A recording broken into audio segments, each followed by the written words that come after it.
বাবা মায়ের যদি ৫ জন সন্তান থাকে তাহলে ৫ জন সন্তানকেই কিন্তু বাবা মা সমানভাবে ভালোবাসে, আদর যত্ন করে বড় করে তোলে। তবে প্রথম সন্তানের ব্যাপারটা কিন্তু একটু আলাদা। কারণ প্রথম সন্তান এমনিতেই একটু আদর যত্ন ভালোবাসা বেশি পায়। কারণ প্রথমেই সন্তানের মুখ থেকেই কিন্তু বাবা মা তাদের পরিপূর্ণতা পেয়েছে, বাবা মা হওয়ার সুযোগ পেয়েছে, তাই না? আর প্রথম সন্তান হওয়ার পর আগে পিছে যেহেতু কেউ থাকে না, তো প্রথম সন্তানের আদর ভালোবাসা যত্নটা কিন্তু একটু বেশি হয়। কালকের ভিডিওটা যারা যারা দেখেছেন তারা তো অবশ্যই জানেন আরিশা 2 দিন আগে একটু অসুস্থ ছিল, ওকে নিয়ে আমি ডক্টরের কাছে গিয়েছিলাম। আর এটা কিন্তু ডক্টরের কাছে যাওয়ার ভিডিওটা। আল্লাহর রহমতে আরিশা হওয়ার পর থেকে শুরু করে এই পর্যন্ত ওকে কোনো বড় ডক্টরের কাছে নিয়ে যাওয়া লাগেনি বা কোনো প্রাইভেট ডক্টরের কাছে নিয়ে যেতে হয়নি।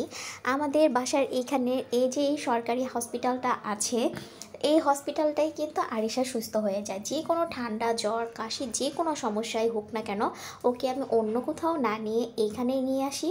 আর এইখানের এই ডক্টর ম্যাম কিন্তু অনেক ভালো ওষুধ লিখে দেয়।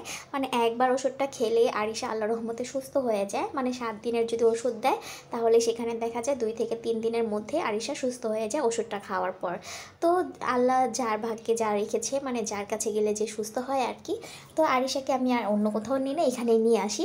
আর আজকে আসার পর দেখলাম এখানে হচ্ছে মেলা হচ্ছে, শীত উপলক্ষে 15 দিন পর্যন্ত এই মেলাটা থাকবে।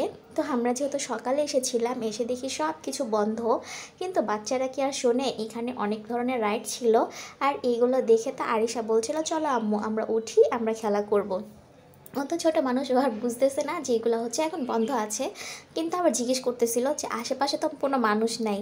আমাকে বলছিল আম্মু মানুষ কোথায় মানুষ। তো যাই হোক, ছোটদের মুখে যে কোনো কথাই কিন্তু শুনতে অনেক বেশি ভালো লাগে। দেখেন আশেপাশে যে কয়টা স্টল আছে সবগুলো কিন্তু বন্ধ। এগুলো মেবি দুপুর 3টা থেকে চালু করা হয়, 3টা থেকে হয়তো বা সন্ধ্যা বা রাত পর্যন্ত চলে, আমি জানি না।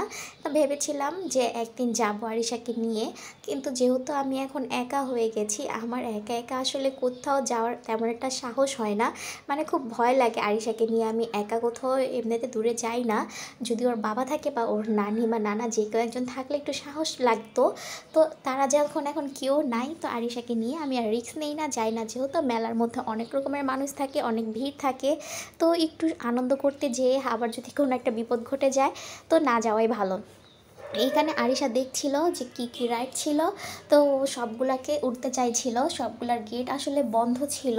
তো যেই কয়টা খোলা ছিল সেই কয়টাতেই আমি আরিশাকে উঠিয়েছি।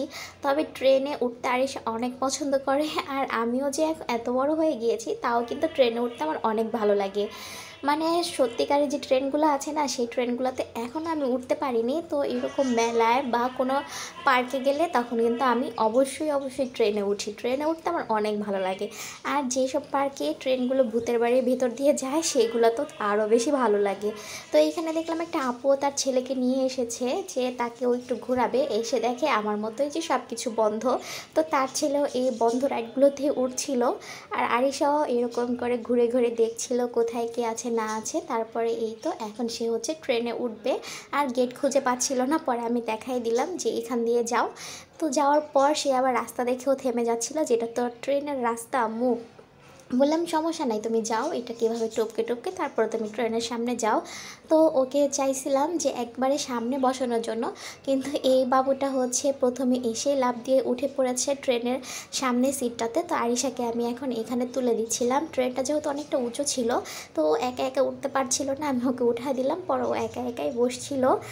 তো ওকে একটু ভিডিও করে নিলাম। আর ওর ইচ্ছেগুলো পূরণ করতে পারলে না আমার কাছে অনেক অনেক অনেক বেশি ভালো লাগে, যে আমার মেয়ের ছোট ছোট এই আবদারগুলো যদি আমি পূরণ করতে পারি। তো আজকের ভিডিওটা কার কাছে কেমন লেগেছে অবশ্যই কিন্তু সবাই জানাবেন, এবং আমার মেয়ের জন্য অনেক অনেক দোয়া করে দিবেন। আল্লাহ হাফেজ।